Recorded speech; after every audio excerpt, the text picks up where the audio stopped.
Bonjour à toutes et à tous, bienvenue sur Quasi, notamment dans ce second temps de parole du 30 mai 2023. On vous l'avait annoncé, elle est avec nous, Carla Baltus, la présidente du MEDEF, qu'on aime bien recevoir sur ce plateau. Carla, bonjour. Bonjour Patrick, bonjour à tout Mayotte. Merci d'être avec nous. Nos entreprises, vous le savez, ont des difficultés en ce moment, d'une manière générale. Peut-être à l'exception de 3 ou 4 très très grosses entreprises, mais globalement, nos entreprises ont des difficultés en termes de trésorerie, en termes de production, c'est-à-dire de compétitivité. 3 raisons à ça. L'opération Wuambushu est un frein au développement économique de nos entreprises, les embouteillages et la problématique de l'eau. On commence avec Wuambushu, si vous êtes d'accord. Pas de politique sur ce sujet-là, mais sur les raisons quel est le lien entre Wuambushu et les entreprises. Pourquoi les entreprises subissent ou ont des difficultés à cause de Wuambushu? Quel est le lien? Alors le lien, j'ai presque envie de dire qu'il est paradoxal. Ouais. Parce que Wuambushu, pour moi, c'est vendu comme l'opération sécurité. Ouais. Et puisqu'on voit bien que toute la sécurité qu'on avait... aussi, hein. Aussi, mais comme je reste sur le volet, comme j'avais dit, je vais rester sur le volet économique. Ouais. Et donc, paradoxalement, pourquoi? Parce qu'on a beaucoup de forces de l'ordre un peu partout sur l'île. On les voit physiquement. Quand ils ne sont pas là, on les voit aussi. On voit qu'ils ne sont pas là et ça se ressent. Et ça s'est ressenti, notamment la semaine où on a eu plus de 30 caillassages pour les bus. Mais par exemple, les restaurateurs vont nous dire qu'il n'y a personne qui vient la nuit dans nos restaurants. Donc, ça se ressent concrètement. C'est 0 client, c'est 2-3 clients, alors que d'habitude, certains sont quasiment full. Donc, ceux qui vont travailler, c'est ceux qui hébergent les forces de l'ordre dans leur hôtel et restaurants. Donc, ceux-là, ils n'ont pas de problème.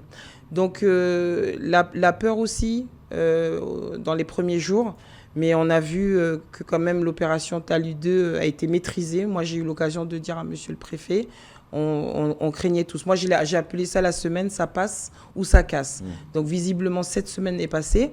Et après, pour l'avenir et le futur, moi, je pense aussi quand même à l'après Wuambushu, où quand tous ces forces de l'ordre, on voit bien qu'aujourd'hui, il y a la sécurité. Donc, ça veut dire qu'il faut que les personnes apprennent à se déplacer comme avant, donc retournent vivre à des heures normales. Donc consommer.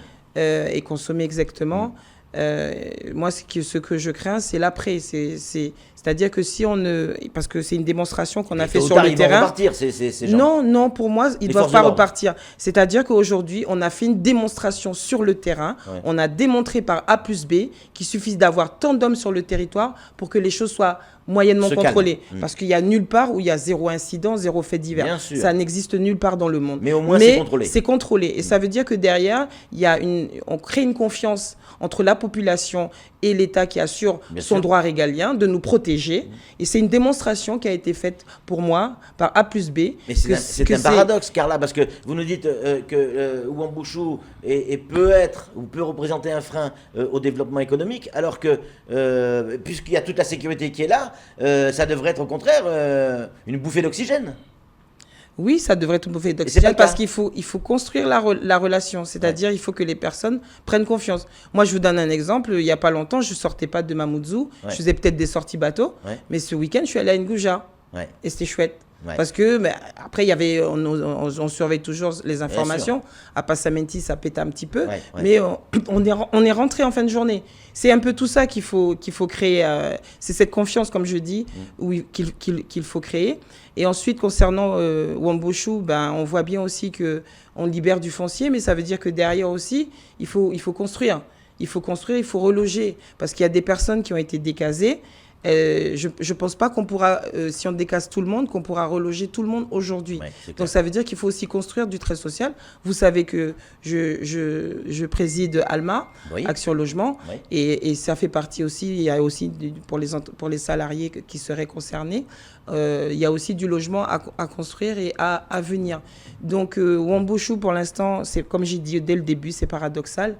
Mais il y a beaucoup d'espoir aussi dans cette opération. Je ne rentre pas dans le volet politique, encore une fois, ni diplomatique ou autre. Mais concernant le volet économique, malheureusement, il n'y a pas que Wuambushu. Il n'y a pas que Wuambushu. On parle beaucoup des embouteillages. Les embouteillages aujourd'hui ici à Mayotte ralentissent la circulation, donc les bus ont du mal à arriver à l'heure, donc les camions mettent beaucoup plus de temps pour livrer, les salariés mettent beaucoup plus de temps pour arriver au travail quand ils y arrivent. Et donc ça ralentit la production, ça ralentit le développement économique des entreprises. Mais on nous dit, une fois que les travaux seront terminés, après ça ira mieux. Est-ce qu'il faut absolument passer par là? Est-ce que ce sont les entreprises qui doivent payer le prix fort de ce progrès qui est en marche, si c'en est un? Il y a une expression qui dit, on ne peut pas faire d'omelette sans casser des œufs. Oui. Donc aujourd'hui, malheureusement, il faut casser des œufs. Maintenant, à quel moment faut-il les casser et faut-il en casser autant?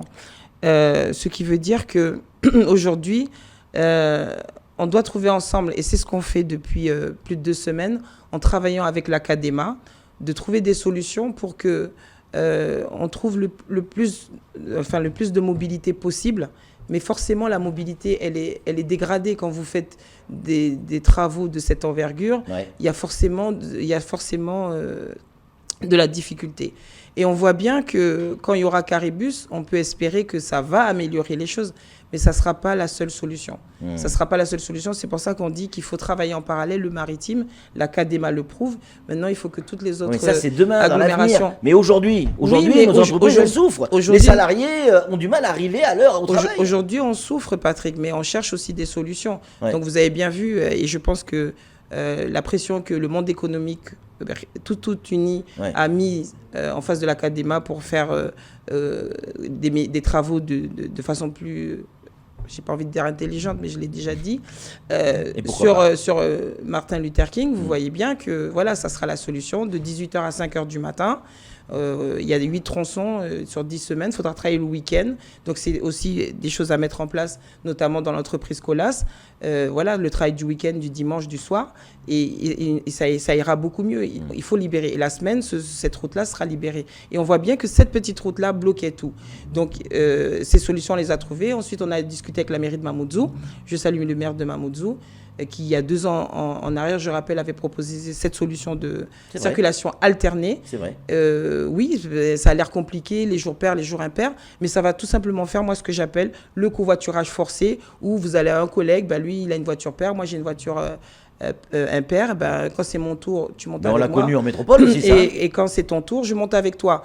Donc, je pense que il faut aussi que nous, on briefe nos salariés à tout ça pour qu'on puisse s'organiser. Il y a aussi les solutions de télétravail qu'on apprend aussi pour quand c'est possible, qu'on va peut-être développer ou améliorer. Mais c'est vrai qu'aujourd'hui, c'est insupportable de voir que notamment nos salariés, pas que nos salariés, mais notamment pour le monde de l'entreprise, que nos salariés passent autant de temps sur la route. Et bien sûr, derrière, c'est un problème de productivité, c'est un problème de fatigue. Et puis on ne voit pas les enfants, et ça, c'est pas bon aussi pour l'éducation. Ça, c'est clair. Autre point, j'accélère parce qu'on a plein de questions à vous poser, Carla.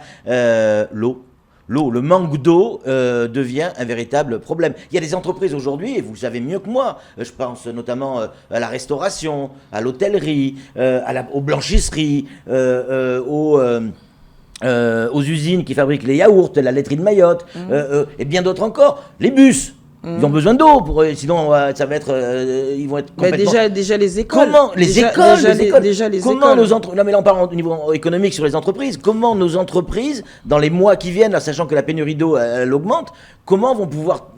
Comment ça va se passer, je suis quand même obligée de dire les écoles, Patrick. Ouais. Pourquoi?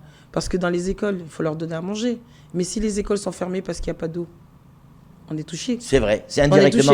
Voilà, donc je suis quand même obligée de dire les écoles. Il y a un lien étroit dans tout ça. Forcément, vous avez raison. Mais pour les entreprises au quotidien, effectivement, c'est très difficile, c'est très compliqué. L'eau, on voit bien que c'est un problème d'anticipation. On n'a pas assez anticipé. Maintenant, il faut trouver des moyens et il faut faire des économies sur l'eau qui est là. C'est tout simplement. Des économies. Il faut faire des économies. C'est-à-dire maîtriser la consommation d'eau. Petit à petit, on s'habitue. En tout cas, le format 17h, 7h, on s'y habitue. Qu'on le veuille ou non, on s'y habitue, on stocke un peu d'eau. Et puis, je pense que tout le monde constate que peut-être que pour me laver les mains, un demi-litre me suffit. Et puis, quand le robinet est ouvert, il me faut 10 litres pour me laver les mains.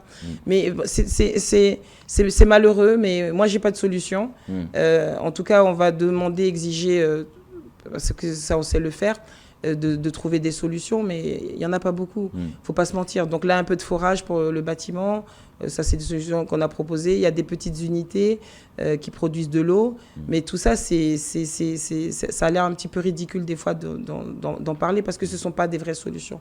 Les solutions, ça sera peut-être pour 2024. Il faut commencer dès maintenant. On ne comprend pas pourquoi...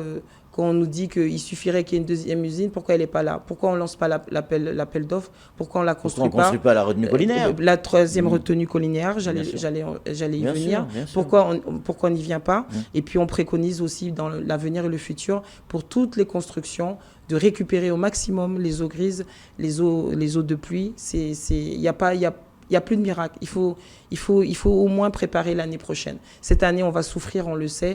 Et on doit s'adapter, on n'aura pas le choix et il faudra qu'on trouve des solutions. Et surtout, Patrick, il faut que l'État mette la main à la poche. On ne peut pas à chaque fois demander aux entreprises, faites des efforts, réfléchissez, pensez. Vous n'avez pas fait votre taf, eh bien, vous payez la facture, tout simplement. Donc, on va demander des fonds de solidarité pour les entreprises. Je pense qu'il y a une enquête de la CCI qui a été faite en ce sens. Nous aussi, on a fait une enquête en interne et on va essayer de développer ça pour peut-être pas mélanger tout parce que ça sera l'excuse pour ne rien nous donner. Mais il faut trouver des solutions tous ensemble. Moi, j'appelle tous mes collègues patronaux du syndicat patronaux, la CCI et autres, à réfléchir tous ensemble. C'est plus que jamais qu'on doit être unis pour trouver des solutions et des fonds pour sauver beaucoup d'entreprises qui sont en train de mourir à petit feu. Une poignée de secondes, vraiment une poignée de secondes. J'aimerais que vous sortiez votre casquette du MEDEF. Je voudrais m'adresser à la chef d'entreprise, Carla Balthus, qui travaille aussi avec la Guyane.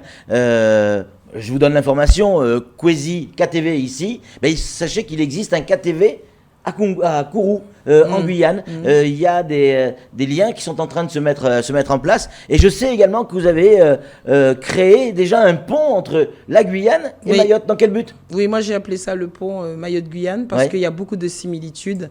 Moi je fais la navette, je m'appelle l'essuie-glace, parce que je suis là tous les mois. Et j'accompagne aussi des jeunes de Mayotte qui veulent s'installer en Guyane et inversement de Guyane qui sont venus à Mayotte et qui veulent venir à Mayotte parce que j'ai prouvé par mon entreprise CMTB Mahorez que c'est possible de décrocher des marchés en Guyane et je pense que l'inverse est valable. Et on doit développer la coopération régionale, mais on peut développer la coopération Mayotte-Guyane. Ça, en tout cas, j'ai foi en ça. Nous, on va le prendre, ce pont. Merci mille fois, merci à vous. Carla Balthus, d'être venue sur ce plateau. C'est tout pour ce temps de parole. Tout de suite, la suite de nos programmes.